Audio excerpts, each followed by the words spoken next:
While the Celtics trying to wrap up their series with the Sixers, if you can read, you can tell that didn't happen as the Sixers stay alive.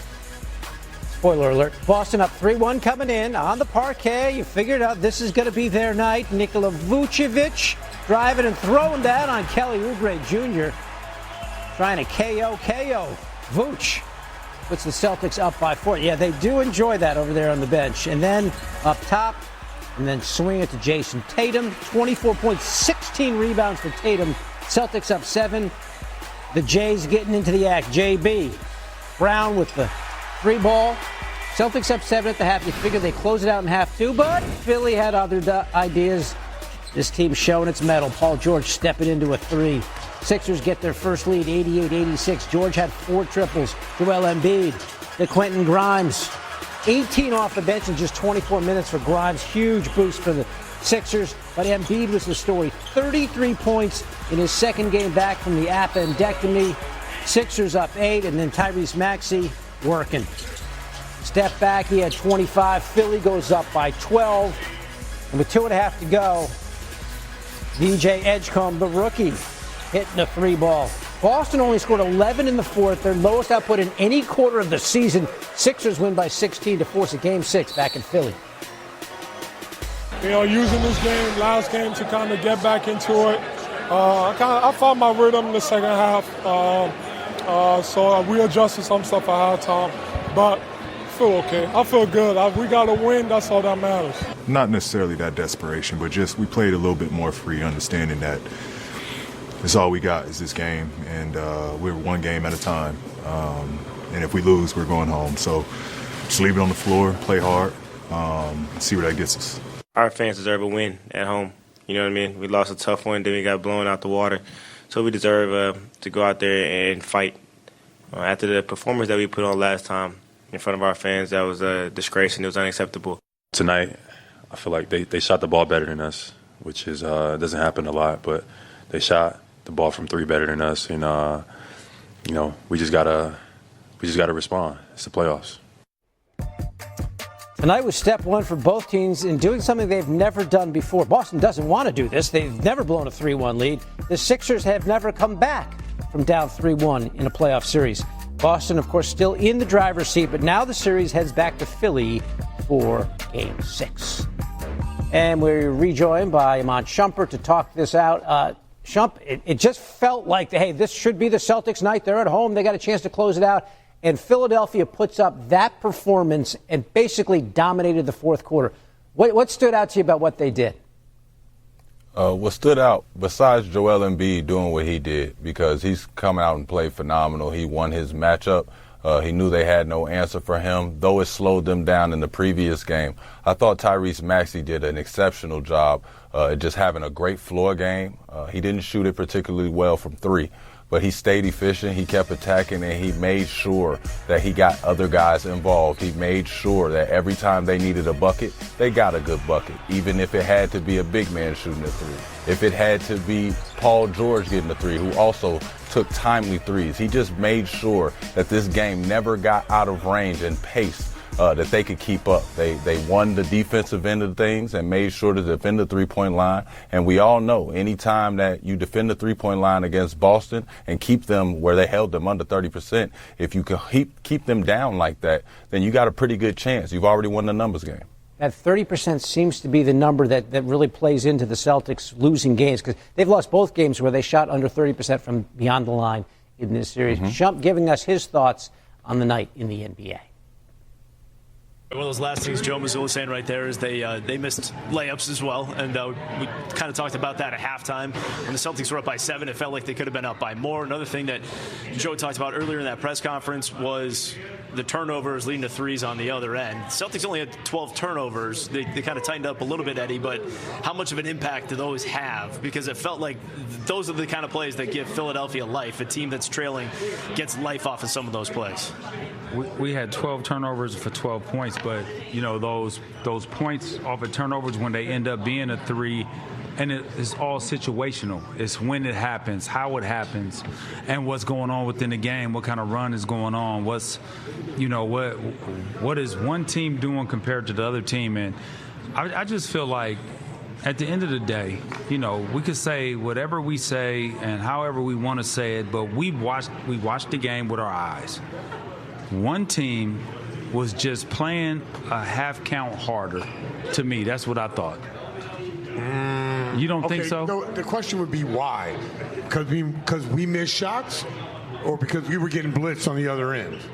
Why did they play harder in a closeout game in the fourth quarter? Yeah, that's what I'm saying. Because we missed shots, then that's a problem. We can't be that affected by making and missing shots in the playoffs. Have we been? Hasn't that been the MO for this team? It's our MO. Yeah, right. thank you. So I'm not like super surprised that this happened. I don't know. Anybody that watches, anybody really surprised that they had a fourth quarter like this? I'm not. 11 points. I'm surprised about 11 points. I was going to say, I mean, that tied That's a low. franchise record for fewest field goals in the fourth quarter. We could have scored less. We lost by. We could have scored 19 points and been flat. You know what I mean? You can't use 11 as the benchmark. It's the same thing. We're flat when we miss shots, and then they get confidence, and we're not getting stops defensively. No matter what, in any world, your defense should still be able to get stops. Ain't that what I've been saying all season long? They're interconnected, yes. I've been saying that all season long. And so let's even go one step further. When you're missing shots, your defense should go to another level. Exactly. Okay. Unfortunately, not the case for the Celtics in this one, and there will be a Game 6 on Thursday night. 113-97, your final score. And we talked about Joel Embiid, the impact he had, Quentin Grimes, what he was able to do coming off the bench for him. How about Tyrese Maxey in this game? Balling. In what way? How did he hurt the Celtics? I felt like he got wherever he wanted to get to. Yeah. All night long, he got to his spot, and when he got to his spot, he was able to take his shot that he wanted. And it could have looked contested to, you know, the cash, 10 of 18 from the field. With 10 rebounds. Yeah, I was going to say, I mean, for their role players, Quentin Grimes kind of picked it up for him, but they didn't get the big game from Kelly Oubre. They didn't get the big game from VJ Edgecombe, yet they were able to kind of – does it feel like Philadelphia was searching for some sort of balance? It was us. Well, no.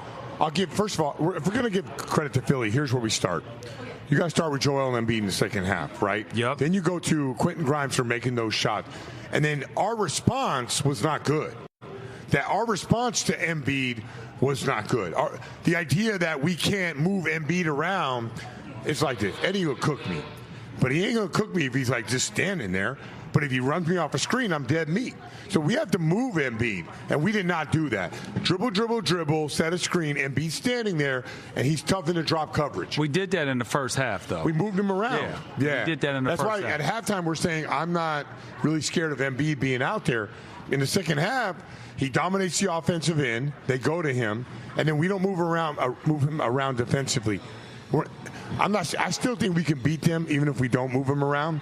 But it's in our best interest to get Embiid into multiple actions. All right, before we get to the Tommy Ward, just your thoughts on what you expect to see, Scal, in Game 6 when they go to Philadelphia. I would expect to see like what we saw the first three quarters.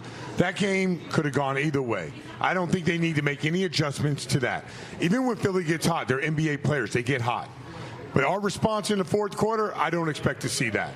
I'd expect us to do better executing late in the game. Mm-hmm. Okay, we've seen Jason Tatum do it down there in Philadelphia. I think that even was a Game 6 for the Celtics on the road. But back against the wall. It was. Down 3-2. But still doing it on the road in that building. No question. Done it before. No question. Can I say something real quick? Absolutely. No, man, I got to do the Tommy Warren. Get out. You got Plizzos. Damn the Tommy Award, right? I don't know if I got Plizzos. Am I in Plizzos, Kevin? But, no, really, at the end of the day, I've been looking at – thank you for hearing that. Jim in my ear talking about no Plizzos. I'm going to say it. Let me get it off. You keep messing with me. But, no, the reason what – how many offensive fouls have Jaylen Brown been called for? And those are more momentum killers. I think it's been about 6 of them. And it's the same exact thing he's been doing all season long. He drives down, uses shoulder, use a little bit of arm, a little bit of chicken wing. But they've been calling it now. And that's, to me, I think that's been part of the reason why he has to navigate through that.